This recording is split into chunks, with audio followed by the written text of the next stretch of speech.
मला माहीत नाही ते सध्या कुठे आहेत. ते मुंबईत असतील तर कदाचित येतील सुद्धा, आणि बाहेरगावी असतील तर कदाचित त्यांना शक्य होणार नाही. काही होणार नाही, आम्ही नेहमी घेतो. अरे बाबा,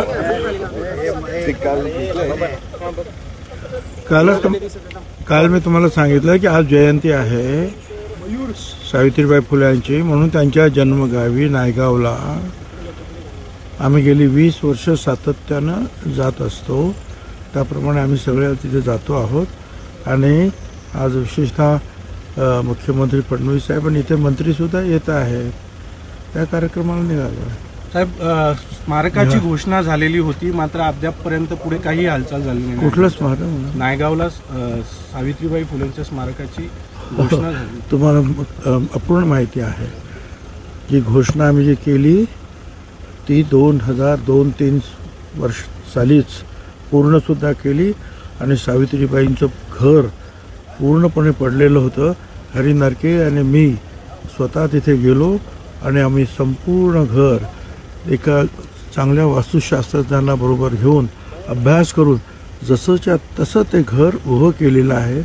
आणि पूर्णपणे म्हणजे धान्य कुठे ठेवायचं, त्यांचं स्वयंपाकघर, या सगळ्या गोष्टी. आणि समता परिषदेच्या वतीनं तिथं महात्मा फुले आणि सावित्रीबाई फुल्यांचे पुतळेसुद्धा उभारलेले आहेत.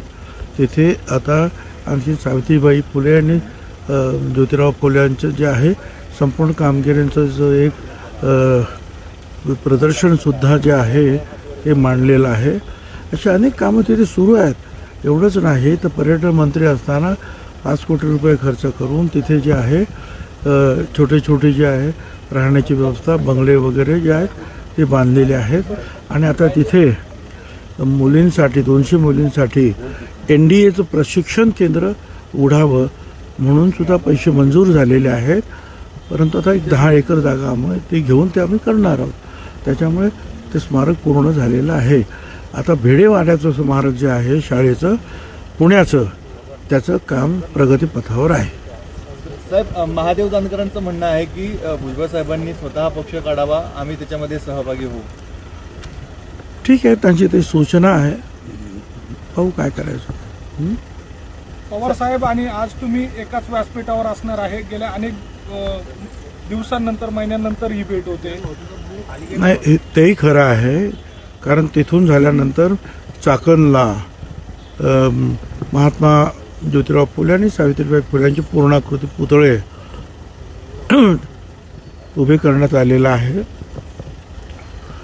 त्या कार्यक्रमासाठी पवारसाहेब पण येत आहेत आणि मला सुद्धा आमंत्रित केलेलं आहे, तर मी जाणार आहे. महात्मा फुले सावित्रीबाई फुल्यांचा कार्यक्रम म्हटल्यानंतर मी तर शक्य तिथे जाण्याचा प्रयत्न असतो त्याप्रमाणे जाणार आहोत. आणि आनंद आहे की ठीक आहे, पवारसाहेब पण तिथे आहेत. तर आजच्या कार्यक्रमात कुठेच अजित पवार नसणार आहेत. मला माहीत नाही ते सध्या कुठे आहेत. ते मुंबईत असतील तर कदाचित येतील सुद्धा, आणि बाहेरगावी असतील तर कदाचित त्यांना शक्य होणार नाही. आज मुख्यमंत्री आणि तुम्ही एकाच व्यासपीठावर असणार आहे, काही राजकीय चर्चा होण्याची शक्यता? अहो, ते महात्मा सावित्रीबाई फुल्यांचा वाढदिवसांचा कार्यक्रम आहे. तिथे हजारो लोकांचा समुदाय असतो, त्या कार्यक्रमासाठी असतो. आणि तिथे अनेक मंत्री येणार आहेत. तिथे अनेक शाळेतली मुलंसुद्धा असतात. आता तिथे काय राजकीय चर्चा करणार आपण. ठीक आहे, धन्यवाद सगळ्यांना. थँक्यू.